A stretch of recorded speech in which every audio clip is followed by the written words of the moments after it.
दूर से घंटे गूंजे, मस्जिद से लगे अजान, नमः शिवाय।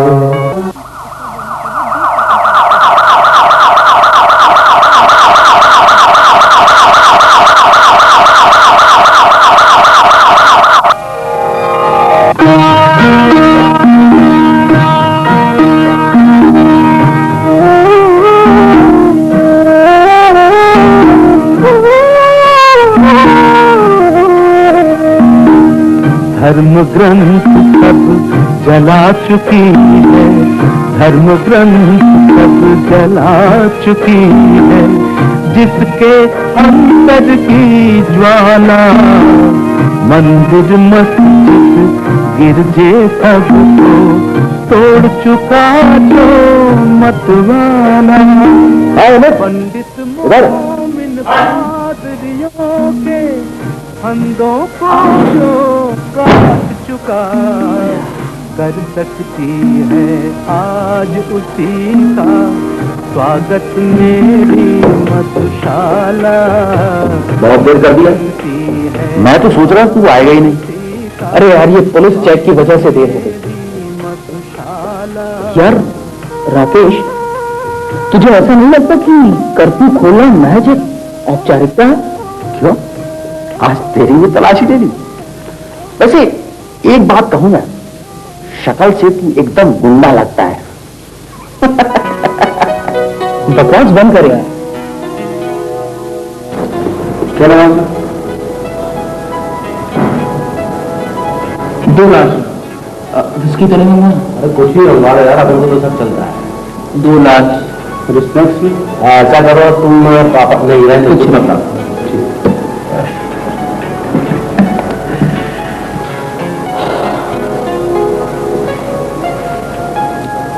तो वो कितनी देर हो गई? बस 15-20 मिनट। हाँ, वैसे भी तेरे पास काम ही क्या है? पीना और रात को सड़कें नापना। कुछ लोग दिन में सड़कें नापते हैं और तू रात को सड़कें नापता है। यार, इस दंगे के कर्फ्यू में तो एकदम पागल बना दिया, घर में कैद करके रख दिया। बस यहां आकर मुझे कुछ राहत मिली है।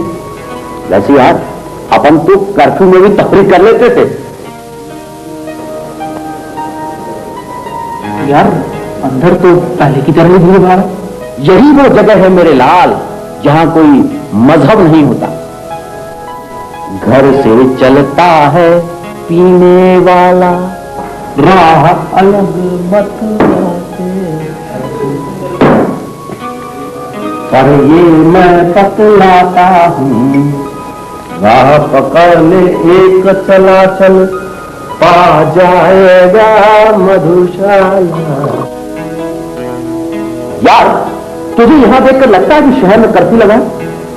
यहां किसी को किसी के मजहब से कोई मतलब नहीं, दंगे का कोई जिक्र नहीं, बस हर कोई मस्त है पीने में।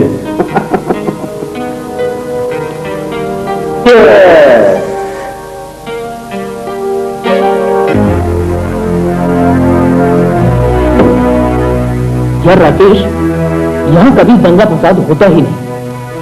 अगर कुछ लोग दंगे की शुरुआत नहीं करते तो। कुछ लोगों से मतलब अगर तेरा मुसलमानों से है तो गलत है, क्योंकि दंगे की शुरुआत कभी भी एक तरफ से नहीं होती। क्यों नहीं होती? अगर मुस्लिम लोग सड़क पर आकर पथराव नहीं करते, बेगुनाहों बेकसूरों की हत्या नहीं करते, तो पहल नहीं होती। पहल तो उन्होंने ही की थी ना। क्यों? क्या मस्जिद उन लोगों ने गिराई? देख, दंगा कराने वाले हमेशा बाहर के लोग होते हैं। वो यहां की जगह से अनजान होते हैं, उनके दिलों में कोई पहचान नहीं होती। जरा सोच, क्या मस्जिद अयोध्या के लोगों ने गिराई? नहीं, उसे गिराने वाले बाहर के लोग थे।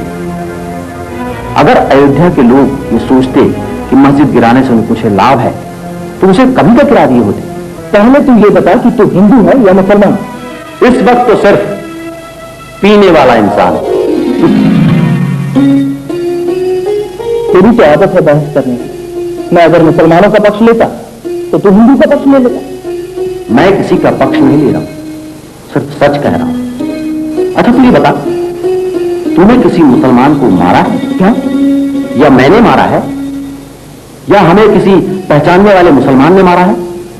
या हमारे मोहल्ले में कुछ ऐसा हुआ है? अभी हम लोग सभ्य कॉलोनी में रहते हैं, ना हम ऐसा काम कर सकते हैं, ना हमारी कॉलोनी में रहने वाले लोग ऐसा काम कर सकते हैं। क्यों? क्या तू शाकिर को छुरी नहीं मार सकता? या मैं रहमान को नहीं मार सकता? हम तो हिंदुओं के मोहल्ले में रहते हैं ना। हमारे मोहल्ले में तो 2-4 मुसलमान रहते हैं। क्यों?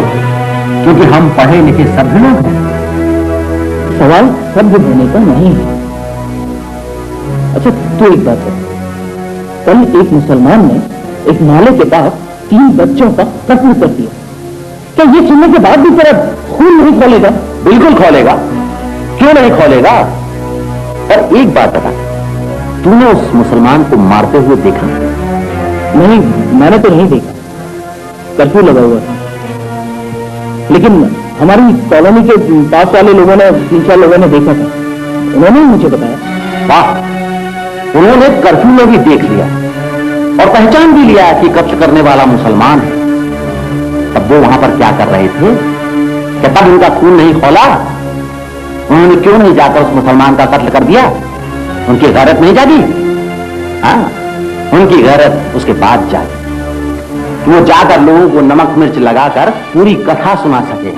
वाह, क्या कहने। तुम तो यार बस एक बात पकड़ कर बैठे। बात पकड़ने की नहीं है, सवाल है सही का। अब कल रात मैं कर्फ्यू में घूम रहा था तो एक पुलिस वाले ने मुझे रोका, वार्निंग दी और गाली देना शुरू कर दी। तो क्या मैं जाकर रहमान का गला पकड़ लूं? ये सब मुझे उसकी वजह से झेलना पड़ा है? क्या कि मेरी गलती है? जरूर वो मुसलमान रहा होगा। हाँ, उसके माथे पर नेम प्लेट लगी थी ना, जो पहचान लेता। शक्ल से तो पहचान नहीं सकते। शक्ल से पहचान लेता? अच्छा तू बता, यहां कौन हिंदू है और कौन मुसलमान? पहचान वालों की बात नहीं करना, समझा?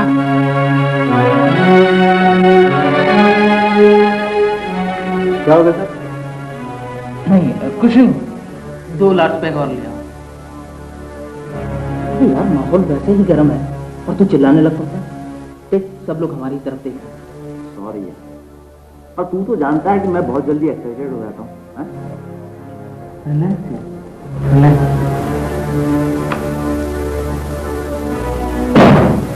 शायद रिजवान आ रहा। रिजवान के सामने फालतू की बात मत करना।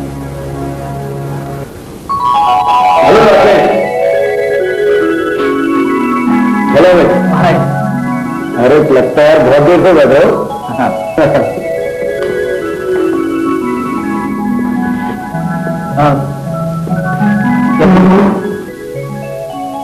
बस एक बियर बेटा, एक बियर ले आना। क्यों रिजवान? तेरे धर्म में तो पीना गुनाह है ना? हिंदू तो पीता, और तुम्हारे धर्म में पीना लिखा है। बिल्कुल, इसे तो हमारे यहाँ सोम रस कहते हैं, यानी देवताओं का पान। इसीलिए पीता है ना तो राजा हो जाता है। अच्छा, और मांस खाना? यहाँ हम दोनों बराबर हैं। तुम्हारे यहाँ पीना गुनाह है, हमारे यहाँ खाना गुनाह है।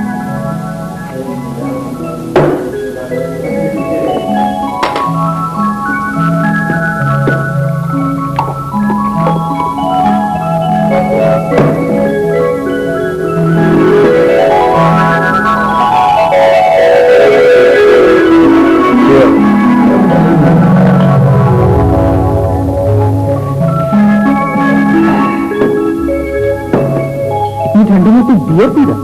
अरे भैया, बियर दारू थोड़े ही है, ये तो पेट के लिए लाभदायक है। दारू पीना गुनाह है, बियर पीना थोड़ा ही गुनाह है। क्यों राकेश?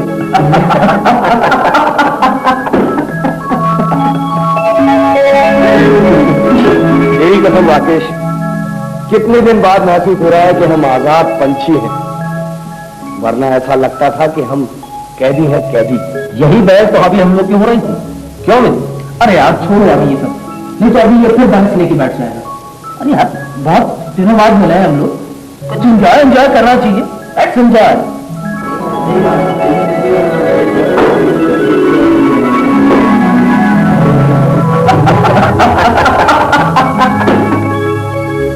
साढ़े 9 बजने वाला है।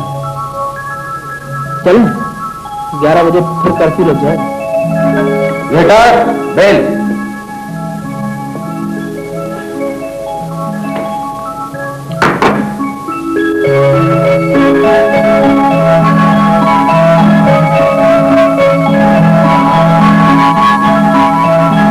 चलो कर तू एक पा जाएगा मधुशाला के पकड़ तू एक पा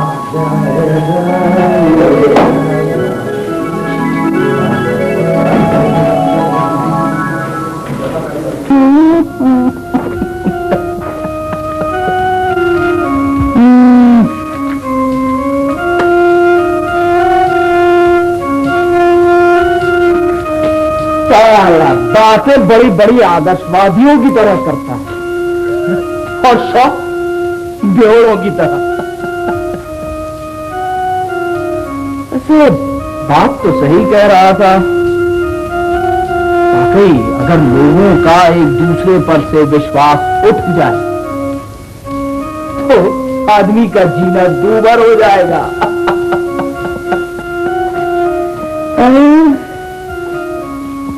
कर्फ्यू तो शायद यहां कभी खत्म ही नहीं होता। खैर छोड़ो, मुझे क्या करना है सबसे। घर से चलता है पीने वाला, घर से चलता है पीने वाला, अपना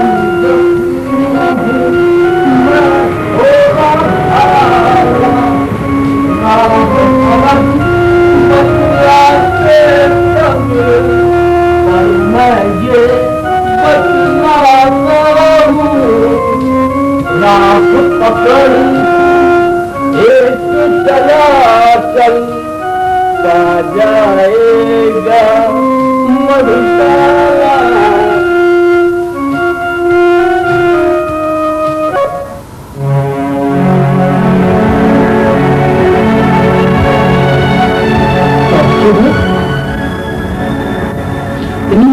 लड़की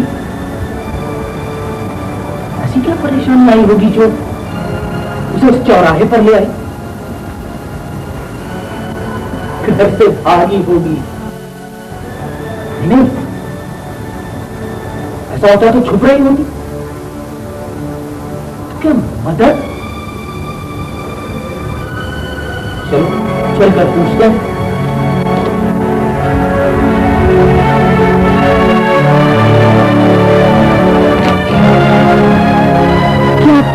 मदद करेंगे?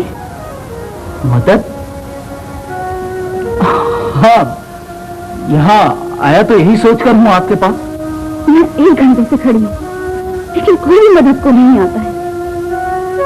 एक तो आदमी दिखते नहीं है, और अगर दिखते हैं तो दूर से चले जाते हैं, जैसे उन्हें फुर्सत ही नहीं है। बस आप ही एक ऐसे शख्स हैं जो खुद चलकर मेरी मदद को आए हैं। आपने पुलिस से मदद मांगी? जी हाँ, पुलिस की एक कष्टकारी आई तो थी, लेकिन वो मेरी मदद पुलिस थाने में जाके करना चाहते थे। और फिर आप तो जानते हैं कि थाने में जाके वो किस तरह से मेरी मदद करते हैं। पर ऐसी कौन सी परेशानी आ गई जो इस रात इस सुनसान में इस चौराहे में आप आकर खड़ी हो गई?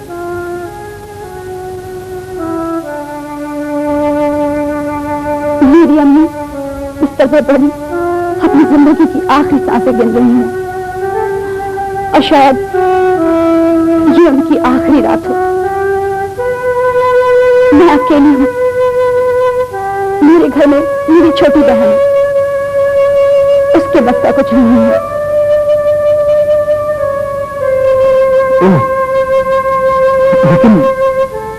लेकिन इसमें मैं आपकी क्या मदद कर सकता हूँ? मैं डॉक्टर तो हूं नहीं। मैंने कहा ना आपसे उन्हें डॉक्टर की जरूरत नहीं है। वो अपनी जिंदगी की आखिरी सांसें गिन रही हैं। तो इसमें आप मेरे से क्या चाहती हैं? बस सुबह होने पर कफन काठी का बंदोबस्त और दफन का इंतजाम।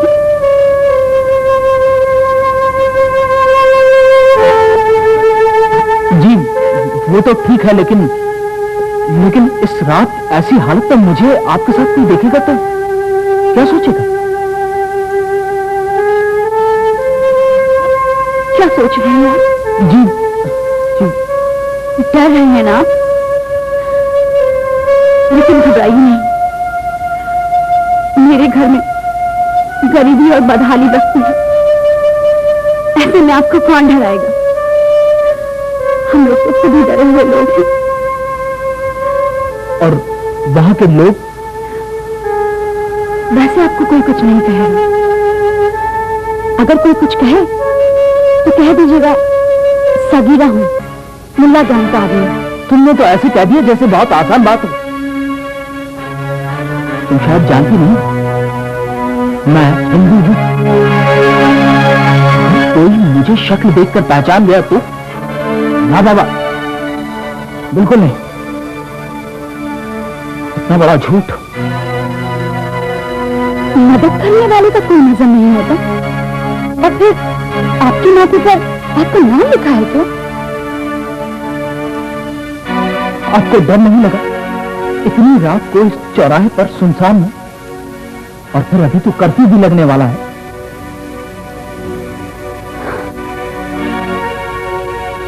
वक्त और मौत किसी कर्फ्यू को नहीं देखती है। कहीं तुम्हारे साथ ऐसी वैसी बात हो जाती तो? ऐसा भी हो सकता है कि कभी शायद तुम्हारे साथ कोई दरिंदा ही कुछ कर सकता है। फिर दरिंदे के आगे किसी औरत का क्या मतलब? लेकिन मैं मायूस नहीं हूं, इसलिए इस वक्त भी किसी मददगार की तलाश में निकली हूं, क्योंकि अभी आदमी अपनी मौत नहीं मरा है। तुमने अड़ोस पड़ोस वालों से मदद क्यों नहीं मांगी? शायद हो सकता था तुम्हें यहाँ आने की जरूरत ही नहीं होती। मदद करना तो दो, लोग हमारे साय से भी दूर भागते हैं। बस सब हमसे नफरत करते हैं। तो क्या तुम कोई गलत पेशा करती हो? नहीं, पेशे की वजह से नहीं, मेरे शौहर की वजह से। शौहर की वजह से नफरत? जी हाँ, मेरे शौहर की वजह से। क्योंकि चोरी और डकैती ही मेरे शौहर का पेशा है। और कभी कोई कभी हो जाए तो बहुत ही मामूली बात, कुछ पता नहीं रहता। उसका एक पैर जेल में तो एक पैर फरारी में रहता है। अभी भी किसी फरारी में ही भटक रहा होगा। पर आप तो पढ़ी लिखी औरत नजर आती, फिर ऐसे जरायम पेशा आदमी से शादी कैसे कर ली? शादी मेरे नसीब में कहाँ थी। वो तो एक दिन मुझे रोड से उठाकर ले गया, 20 दिन रखने के बाद लाकर छोड़ गया। बस तभी से मैं उसकी बीवी हूँ। उसने मोहल्ले वालों और अम्मी से कह दिया कि अगर किसी ने भी मेरी तरफ आंख उठाकर देखी तो सबको काट छाट कर खत्म देगा। बस तभी से सब हमसे डरते हैं और नफरत करते हैं। तो चलेंगे ना आप मेरे साथ?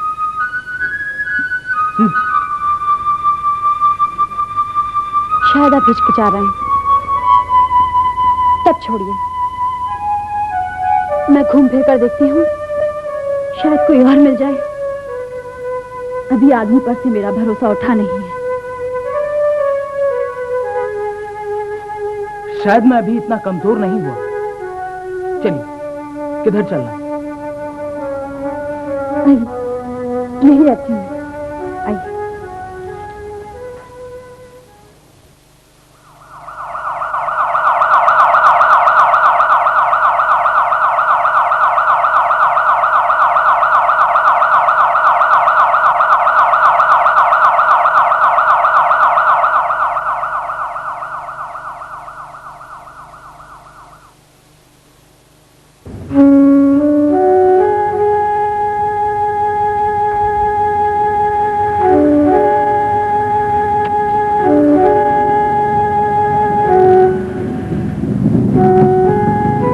बड़ी बीहड़ जिंदगी है आपकी, और इसे जीना, जोखिम उठाना।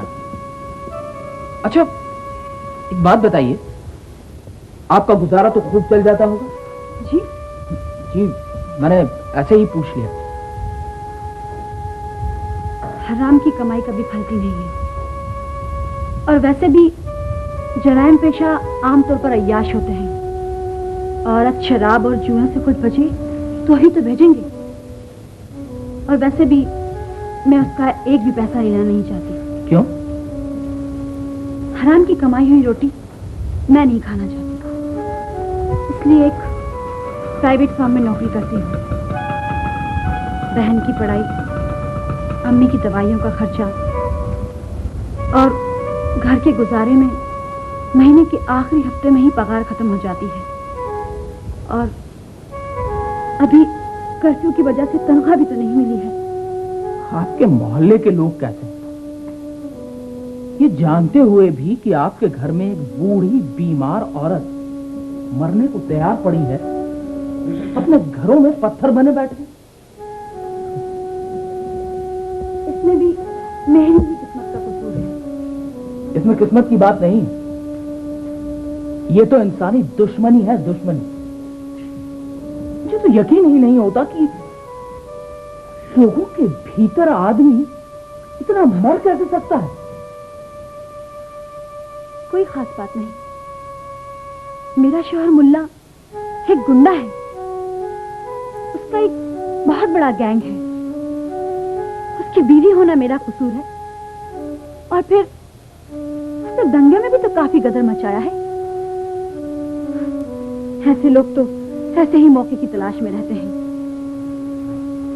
इसमें भी मेरा ही कसूर है। उसकी वजह से पुलिस आए दिन इन लोगों के घरों की तलाशी लेती रहती है।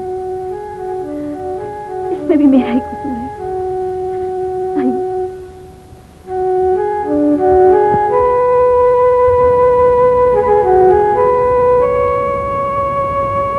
हे भगवान, सचमुच आपकी जिंदगी जीने लायक नहीं है। लेकिन मैं मरना नहीं चाहती, मैं जीना चाहती हूँ। अब अम्मी नहीं रहेंगी तो ऐनी तो है, मैं उसके लिए जीना चाहती हूँ। और अगर अब आप चाहें तो आप भी मुझसे नफरत कर सकते हैं। मैं चाहूं तो न, वैसे मैं ऐसे विचारों वाला नहीं। हाँ, शायद पहले था, पर अब नहीं। वो सामने वाला घर मेरा है। घर क्या, बस एक पुश्तैनी खंडर बचा है। खैर छोड़िए, आइए।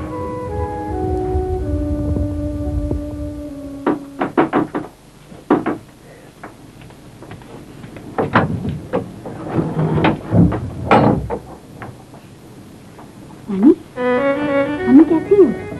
बाजी अम्मी का इंतकाल हो गया। चल अंदर चल। आइए, अंदर आइए। मैंने कहा था ना आपसे कि शायद चंद ही लम्हे बचे होंगे। चलो, सफर तो खत्म हुआ।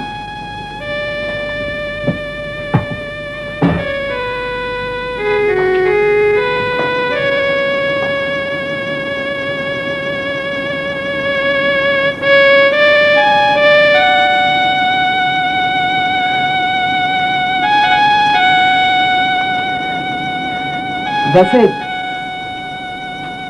आप बहुत बहादुर औरत हैं। क्या?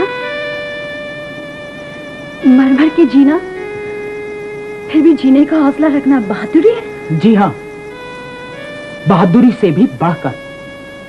मरने में क्या रखा है, जीने में मेहनत है।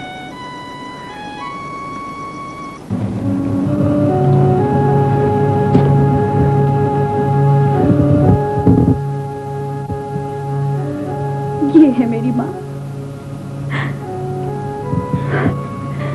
जो बरसों से गरीबी के आंगन में नरक भोग रही है, जो अब मुझे भोगनी है। माँ ने तो बुढ़ापा भी देख लिया, पर मुझे तो शायद वो भी नसीब नहीं होगा। देखिए, जो होना था वो तो हो ही गया। वक्त हमेशा एक जैसा नहीं होता। हो सकता है कल आपका अच्छा वक्त हो। गरीब के मुकद्दर में अच्छा वक्त नहीं होता है, क्योंकि खुदा उसकी पैदाइश के साथ ही उसकी तकदीर पर गरीबी का तमगा लगाकर भेजता है। आप जैसी लड़की का इस तरह मायूस होना ठीक नहीं लगता। और फिर अगर आप ही हिम्मत हार गई तो आपकी छोटी बहन का क्या होगा? जानी, अब चैन से सो जा। बहुत सारी रातें तूने आंखों में काटी हैं। लेकिन दादी, नींद नहीं आएगी। मैं भी इनके बारे में नहीं जानती कि ये कौन है। हाँ, बस इतना जरूर जानती हूँ कि ये हमारी मदद करने आए हैं।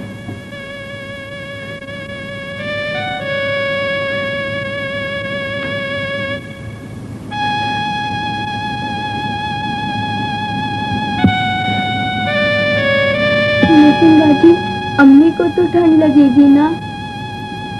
अब उन्हें इसकी जरूरत नहीं पड़ेगी। तू जा, बरामदे में जाके सो जा। लेकिन दादी, नींद नहीं आएगी। कोशिश कर, आ जाएगी। अम्मी को तो हमेशा के लिए आ गई। क्या तुझे एक पल को भी नींद नहीं आएगी? जा।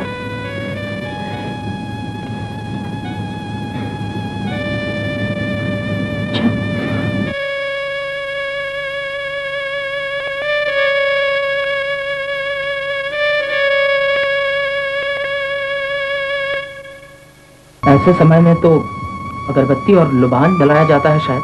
होने को तो कुरान की तिलावत भी होती है और केवा भी छिड़का जाता है। तो उसका इंतजाम है?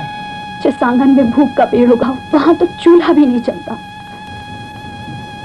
मेरा मतलब आपको दुख पहुंचाना नहीं था।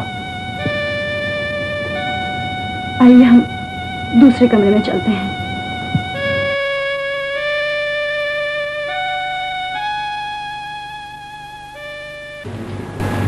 आइए आइए अंदर।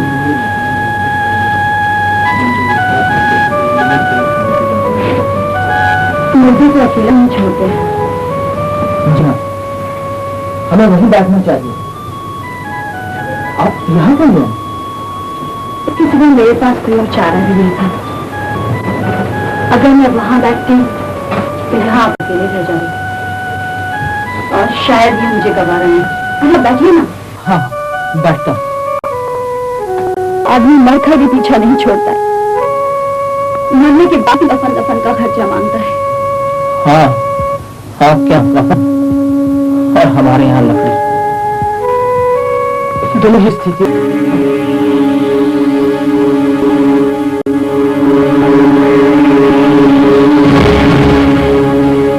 अरे क्या हुआ? मेरे कुछ समझ में नहीं आ रहा। शायद गलतफहमी। खैर, आप ये बताइए, जब आपको पुलिस रास्ते में मिली थी तो उसने आपको पहचाना? बिल्कुल पहचाना। यही यकीन कि मुल्ला मेरी माँ के मरने के बाद तो घर आएगा ही और इस घर की निगरानी भी चल रही होगी, क्योंकि पुलिस को ऐसे वक्त ऐसे अपराधियों की सख्त जरूरत होती है। ऐसा करो, मुझे जाने दो, मैं जाता हूँ। लेकिन अम्मी का कफन दफन करना है। वो आप कर लेना। वैसे भी सुबह कोई ना कोई तो खड़ा हो ही जाएगा। तुमने ये कैसे सोच लिया कि मैं तुम्हारी जरूरत को नहीं समझ पाया?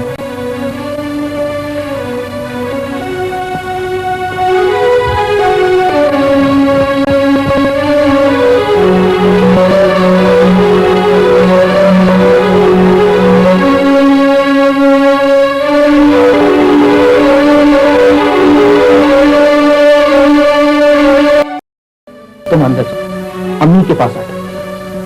मुर्गे को अकेला नहीं छोड़ जाता। मैं देखती हूँ।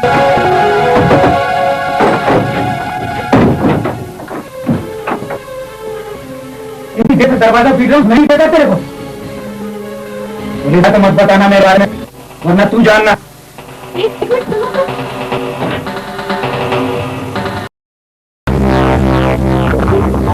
कौन है ये आदमी और इतनी रात के? ये मेरी मदद में आए। मदद?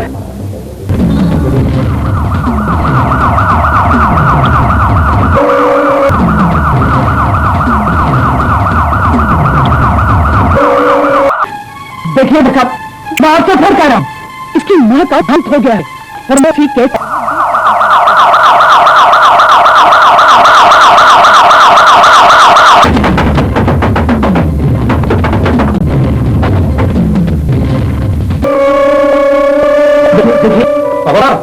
कोई जगह नहीं मिलेगा। तुम बोलो। जी मैं तो जी मेरे भाई ने, उन्हें अम्मा काल हो गया, उन्हीं के खून का इंतजार।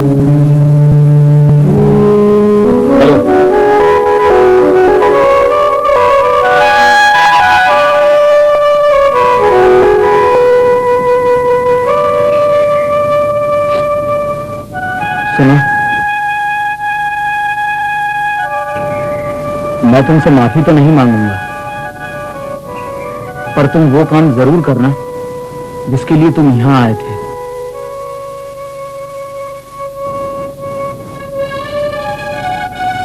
मैं जा रहा हूं, पर जब वापस लौटूं तो इस शहर की फिजा और हमारे दिलो दिमाग की फिजा बदल चुकी होगी। मैं फिर मिलूंगा। खुदा हाफिज।